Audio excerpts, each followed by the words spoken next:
state of emergency has been declared in Elizabeth City, North Carolina, following another officer-involved shooting.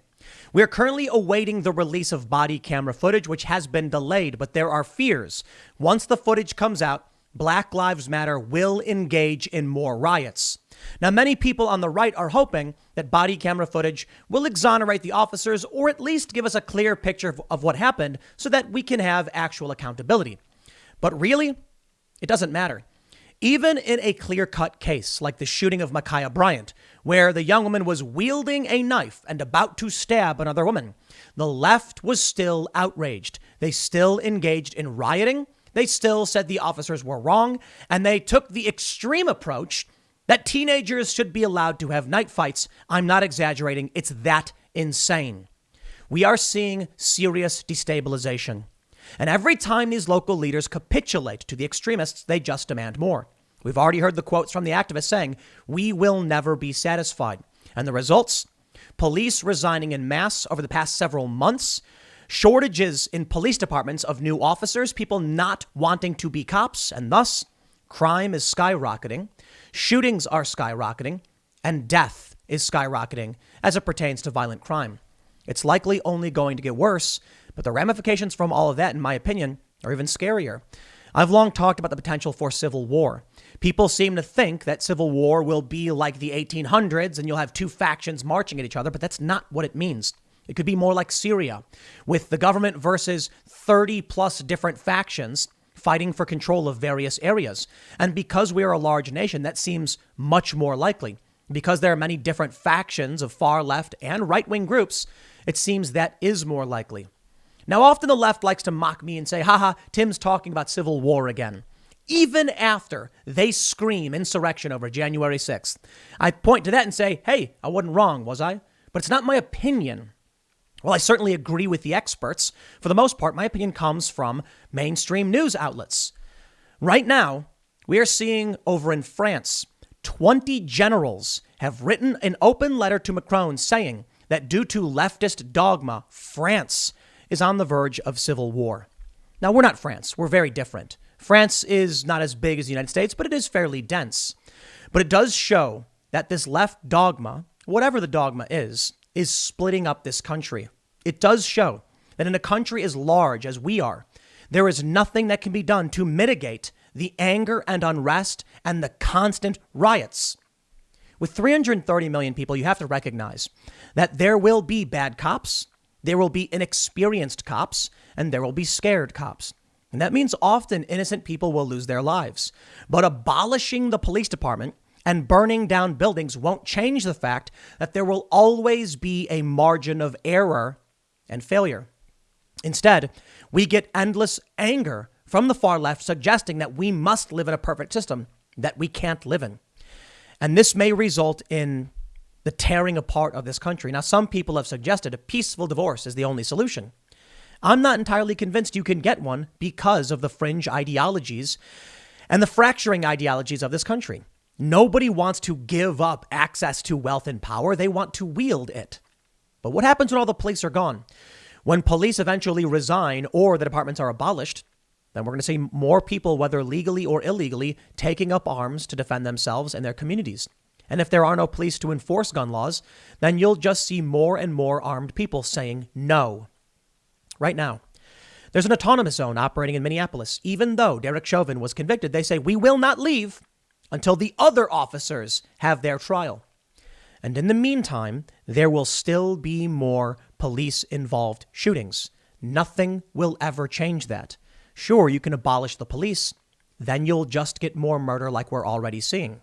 How could there be anything other than complete societal breakdown if we remain on this track? Well, let's read this story, see what they're saying about this state of emergency. And I want to show you what these generals said in France, because if we don't look to other countries facing similar problems, then we're going to be caught blindsided. And in fact, we may be more foregone than they are. Before we get started, however, head over to timcast.com to become a member and get access to exclusive members-only segments of the Timcast IRL podcast. Just go to the website, timcast.com, click that members-only, You can easily become a member and then click the members area, and you will see a bunch of really amazing conversations just for members. We spoke with Michael Knowles of the Daily Wire just last Friday about religion for quite some time. It's like a full bonus episode, so check it out. But don't forget to like, share, subscribe, hit that notification bell. Let's read the news. NPR says North Carolina County will blur faces before Andrew Brown Jr.'s family sees video of killing. A state of emergency is now in effect in Elizabeth City, North Carolina, where the local sheriff's office is expected to release publicly a deputy's body camera footage from the killing of Andrew Brown Jr. last Wednesday. The city has also closed all of its government offices for the day. Pasquotank County, North Carolina Sheriff Tommy Wooten II said over the weekend that his office will ask a court to approve the video's release on Monday.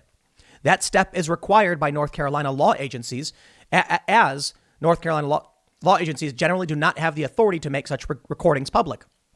Brown's relatives had been scheduled to view the recording at 11:30 a.m. Monday before its public release. Their attorneys Ben Crump, Harry Daniels, and Bakari Sellers said. But the viewing was postponed after authorities said they needed more time to redact the video, saying they will blur images of some people's faces in the footage. The Brown family's attorney sharply criticized the delay. Speaking at a news conference outside the sheriff's office, Crump said, "Sheriff Wooten, you don't need to say no more, just show the video." Crump also accused the county of using a double standard, saying the authorities released a warrant saying all kinds of things about Andrew Brown, but they want to redact the face of the police officers that killed Andrew Brown. Sheriff's deputies shot and killed Brown, a 42-year-old black man, while carrying out search and arrest warrants Wednesday. The warrants related to alleged cocaine and methamphetamine possession and distribution, Carolina Public Press reported. Pasquotank County Attorney R. Michael Fox confirmed that the delay stems from editing the video to obscure people's identities. Cox said his office began working to set up a private viewing of the footage immediately after receiving the request Sunday, but he added, "The law also allows us to blur some faces on the video, and that process takes time." Now, they're not saying police faces. The family's accusing that. I have to imagine there may be bystanders, or maybe some of the other officers involved had nothing to do with the shooting or didn't commit any infractions. I digress. They say his office is still working to get a court order to allow the video's public release. Cox said, "As for when Brown's family will see the video," he said, "we hope this occurs today, but the actual time will be driven by the completion of the redactions." Earlier, Elizabeth City Mayor Betty Parker had said in an emergency declaration issued Monday morning that the video and audio recordings will likely be released in the very near future. City officials realize there may be potentially a period of civil unrest within the city following the public release of the footage. City police also announced downtown road closures around the county courthouse and sheriff's office on Monday, saying the streets are closed for citizens exercising their constitutional right to a peaceful protest. Brown's death immediately resulted in protests in Elizabeth City. Police said over the weekend the demonstrations had not resulted in property damage or arrests. So far, no riots or arrest, so they say. In addition to seeking court approval to release video footage from the shooting, Wooten also said he asked the North Carolina State Bureau of Investigation to confirm that doing so would not undermine its investigation into Brown's death. The AP reported scanner traffic suggests Brown was shot in the back. Quote, "Recordings of scanner traffic compiled by Broadcastify.com from the morning of the shooting include emergency personnel indicating that Brown was shot in the back. An eyewitness has said that deputies fired shot at Brown as he tried to drive away. And a car authorities removed from the scene appeared to have multiple bullet holes and its back windshield shattered." Brown died one day after the conviction of Derek Chauvin, after he was found guilty. The Elizabeth City mayor is calling for North Carolina to change its laws to streamline the release of footage from officer-worn cameras, saying a delay of up to 48 hours should be sufficient. Initial details about Brown's death are tragic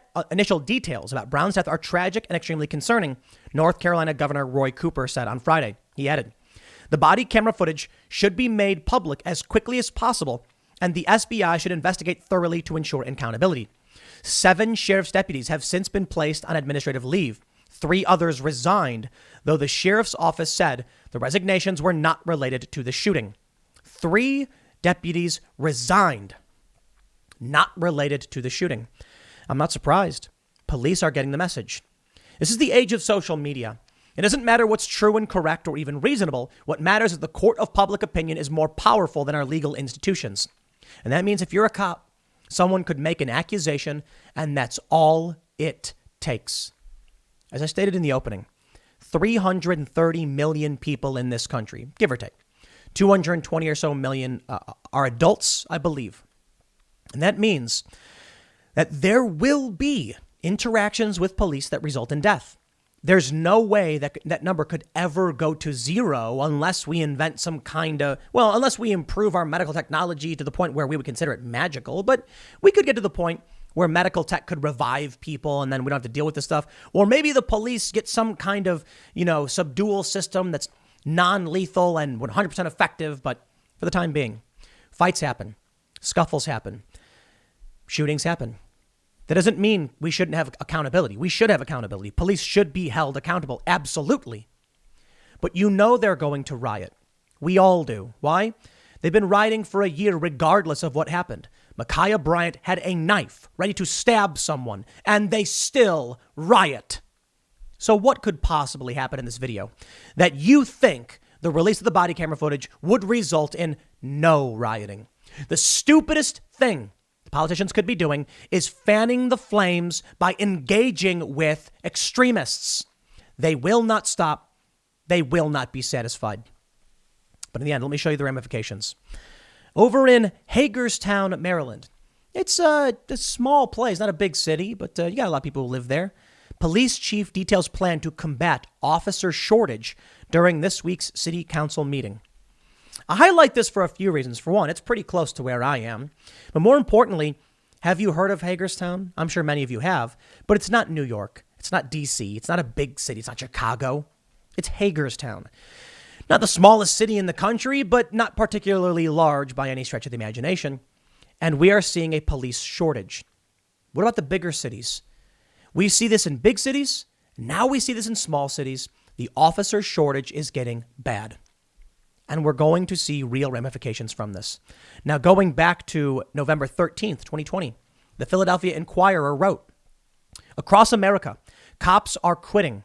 Here's why that's bad for public safety." It's an op-ed, but we know it's true. Across the country, police are quitting. They don't want to do a job where if they try to stop a violent criminal, they go to prison for it. Good for them. It's about time they started standing up for themselves and saying, I ain't going to go to jail for you. Now, ultimately, I think it's a problem because I think we need police. I do. But I do think it's time to accept personal responsibility. Why? For too long, people who live in big cities are effectively pampered by an active police force. Now, most people don't ever really do anything to warrant getting stopped by cops. I had lived in New York City for like 5 years, and I had like one police interaction, and it was because I called the police. They weren't particularly helpful. Actually, I was threatened by them and decided never to call them again. Not a big fan of NYPD or big metropolitan police departments, but I do recognize they have to deal with crime. And although I didn't have any good experiences for the most part, they still do deal with crime. That's why I'm an advocate, and I say it 50 billion times, for reform, but not abolition. Once the police are gone and law-abiding citizens just do as they're told and don't defend themselves, but the criminals have free reign, you'll see how bad things will really get. Here's a story from CNN. This is from April 3rd, 2021. The U.S. saw significant crime rise across major cities in 2020, and it's not letting up. Major American cities saw a 33% increase in homicides last year as the pandemic swept across the country. 63 of the 66 largest police jurisdictions saw increases in at least one category of violent crimes in 2020, which include homicide, rape, robbery, aggravated assault, according to a report produced by the Major Cities Chiefs Association. Baltimore City, Baltimore County, and Raleigh, North Carolina did not report increases in any of the violent crime categories. Now, I can't speak for Raleigh, but for Baltimore, perhaps it's because there's a cap. You know, when you don't have police doing their job, maybe crime can only get so high, I suppose. They say it's nearly impossible to attribute any year-to-year change in violent crime stats to any single factor. And homicides and shootings are an intensely local phenomenon that can spike for dozens of reasons. But the increase in homicide rates across the country is both historic and far-reaching, as were the pandemic. Quote, "The people in our communities are not desensitized to violence," said Ray Kelly, the lead community liaison for Consent Decree monitoring team and the director of Citizens Policing Project and lifelong resident of West Baltimore. Every incidence of violence potentially destroys families, and we cannot confuse people's perseverance and willingness to survive as tolerance or complacency. There's a perfect storm of factors, CNN reports. Experts point to a perfect storm: economic collapse, social anxiety, depolicing in major cities after protests that called for abolition of police departments, shifts in police resources from neighborhoods to downtown areas because of those protests, and the release of criminal defendants pre-trial or before sentences were completed to reduce risk of COVID-19 spread in jails, all may have contributed. Let's not forget bail reform. Now, I'm a big fan of innocent until proven guilty, so I do think there's many areas where people should be released. But so long as we have many of these leftist activist policies and actions, here we go. Depolicing, shifts in police resources, both of which are part of abolish and defund the police movements. You have many activists saying, abolish the police outright. They shouldn't exist. Okay. Well, because of that, there's been a hard defunding of police. Now, many others say, no. Defunding police just means reallocating resources, both of which contributed to a rise in to a rise in crime and violence. And yes, extremism led to this, and it's escalating because of this. We also have a rise in gun violence. NBC News reporting that it's been up for more than a year. America is in the midst of a spike in gun violence without recent precedent. Why is all this happening? It's because we have, in my opinion, identity built around political tribes, tribalism. It's not necessarily because of any one ideology, though their ideas many of these ideas tend to be stupid. When we see someone on the left advocate for abolishing the police or defunding the police, it's because they fundamentally misunderstand what is happening in this country. Somebody who's paying attention to the news, fact-checking and understanding reality probably would be of the opinion, okay, we can do with some reforms in some way. Some argue we don't need more police training. We need more tolerance to the fact that there will be a margin of error. But I think we just need accountability. If a cop shoots someone, release the body camera footage, maybe, depending on what happened, and then file charges if legitimately deemed appropriate. Right now, what we get is activist capitulation, or capitulation to the activists. Local politicians would be more than happy to send a veteran police officer to prison as a criminal for defending themselves. Take Kim Potter. She's the veteran in Minneapolis who shot Dante Wright. He was resisting arrest and wanted on an aggravated robbery charge and was known to have a weapon. And he dove into his vehicle and she shot him. Now, the department says they think she was going for a taser and she made a mistake. Regardless, she's facing prison. I think she's facing up to like 10 years in prison for this. And I think she'll get it. I really do. Because our leaders have given up. Or we don't have leaders. We don't. There's no Republican leaders. The left wants all of this, so we will continue to move in this direction. Now, I want to show you something that's a bit of perhaps a non sequitur, but trust me, it matters. This is a story about the Oscars. And you're probably saying, Tim, what does the Oscars have to do with everything you're talking about, from civil unrest to riots to policing to civil war? Oh, it has a lot. TV ratings, Oscars plummet to record low, down 58% to last year. Of course, many of you might laugh. It's funny that the Oscars are flailing and failing. But this is important because we used to have a cohesive culture. Used to be that we had only a few different channels. Everybody would watch the Oscars. Then you'd go to work, and what would you talk about? Yeah, you'd argue about the Oscars. People would watch the game. You'd go to work or you'd go to a friend's house and you'd argue about the game. Now, news has become our entertainment. I mean, just think about it. How many of you weren't big connoisseurs of news for a long time? Then you found something that, bothered you or you were interested in, and it led you to a channel like mine where I focus very heavily on news, conflict, and crisis.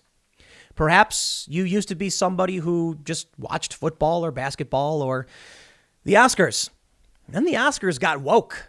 Then sports started telling you to, reject the flag, or the flag was racist, or the original flag of the 13 colonies we couldn't allow. You start asking yourself questions. What's going on? Well, the internet created a space where tribal identity takes hold.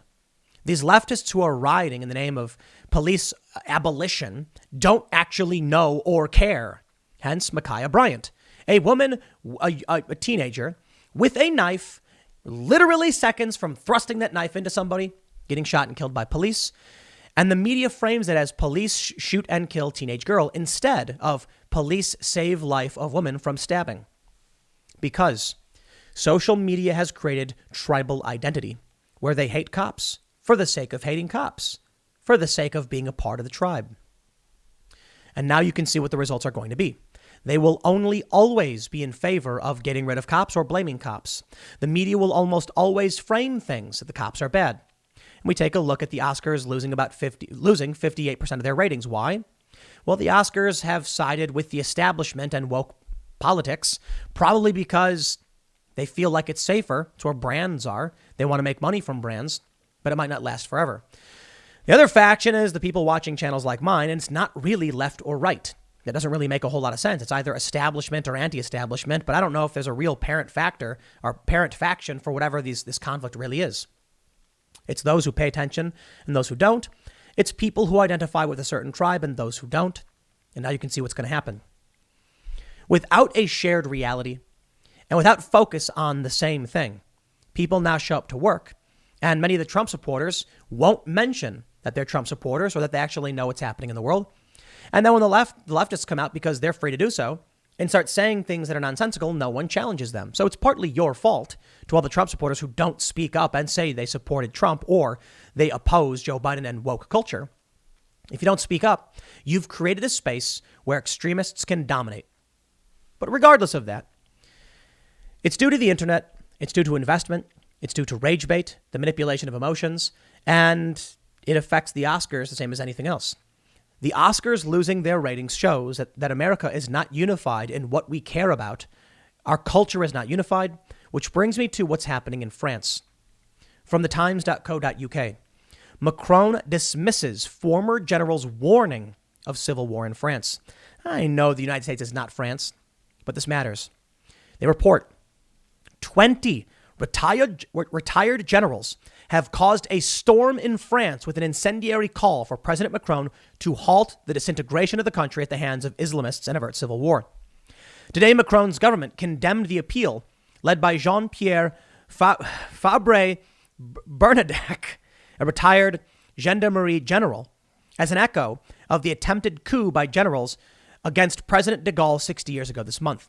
The army was angry at de Gaulle's moves towards granting Algeria, a French colony at the time, independence after a bloody civil war. The open letter to Macron, published in Valeurs Actuelles, a right-wing news magazine, was signed by 80 other retired officers and strongly supported by Marine Le Pen. France is in danger. Several mortal perils are threatening her. Even in retirement, we remain soldiers of France and cannot, in the current circumstances, remain indifferent to the fate of our beautiful country. They said that France was disintegrating under the influence of left-wing dogma, disintegrating with the Islamists of the hordes of the suburbs who are detaching swaths of the nation and turning them into territory subject to dogmas contrary to our Constitution. Sound familiar at all?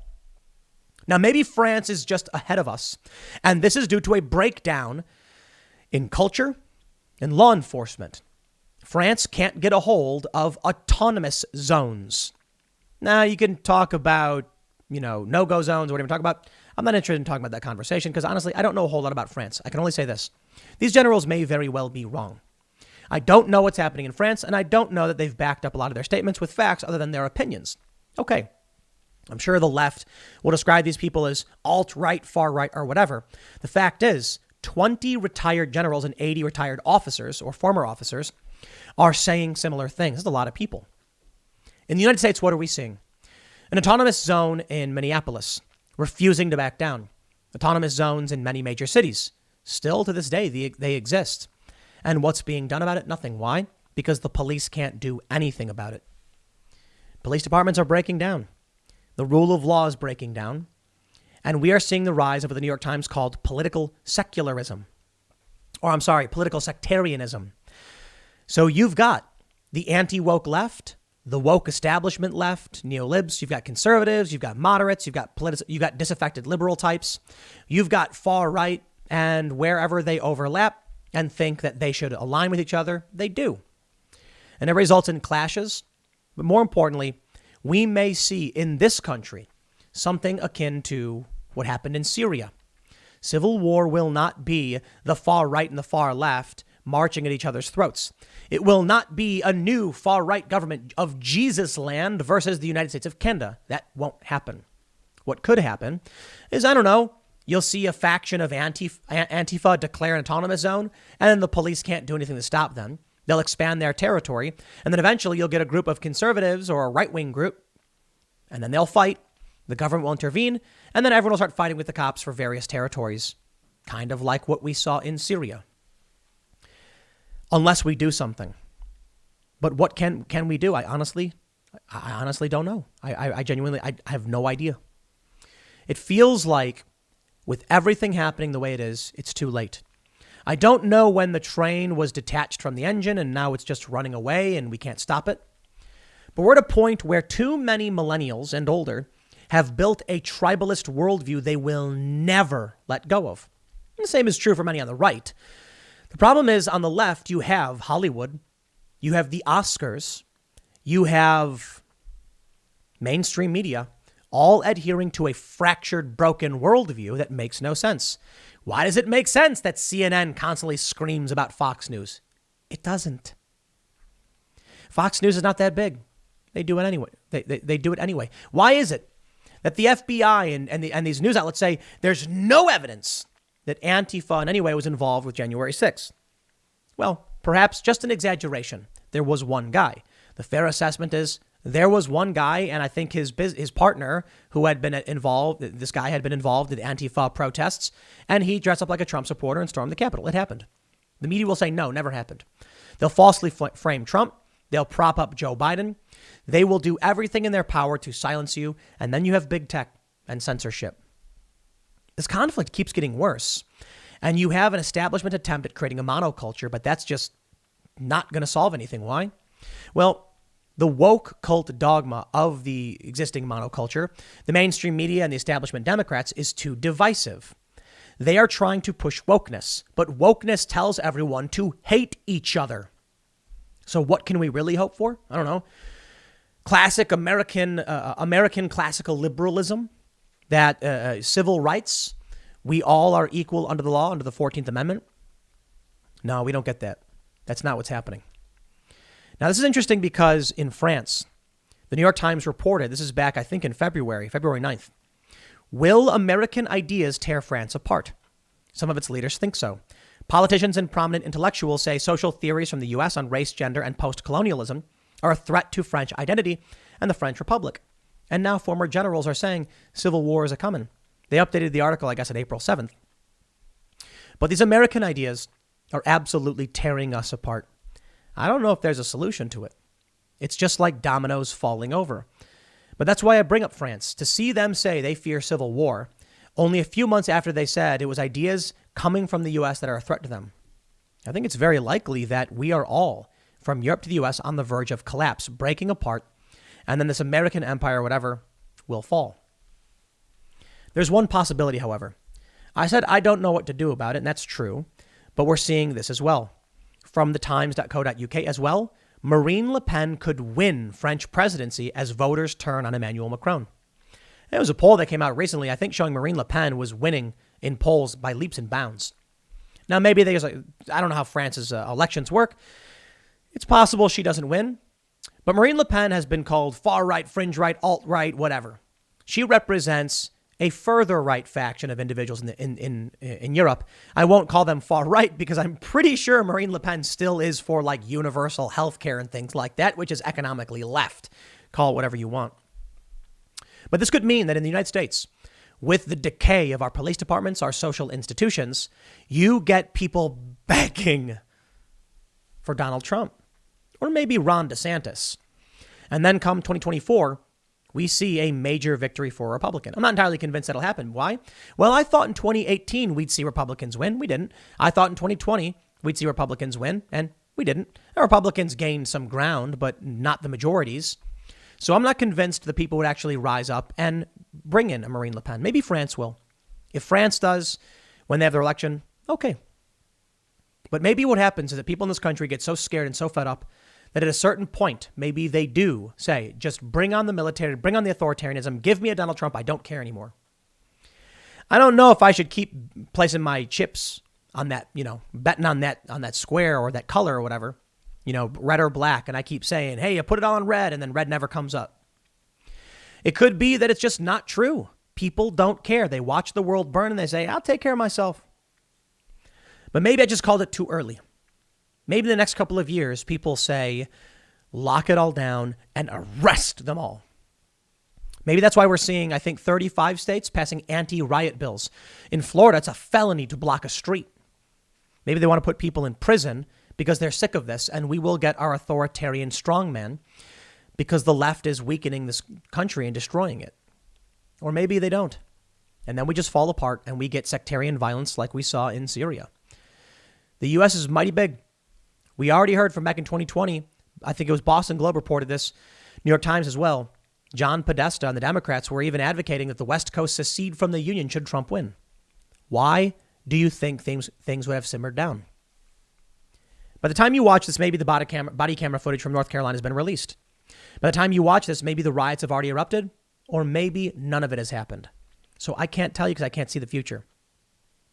I think no matter what happens with this body camera footage, though, we're going to see more riots. The summer has not yet begun. So it'll only get worse. In which case, I can only really say stay out of the cities, protect yourselves, and cross your fingers that this new Supreme Court ruling that comes up maybe in October will grant you the right to bear arms outside your house so you can protect yourself. We'll see. I'll leave it there. Next segment's coming up tonight at 8 p.m. over at youtube.com/TimCastIRL. It's a live show. Check it out. Thanks for hanging out, and we'll see you all then.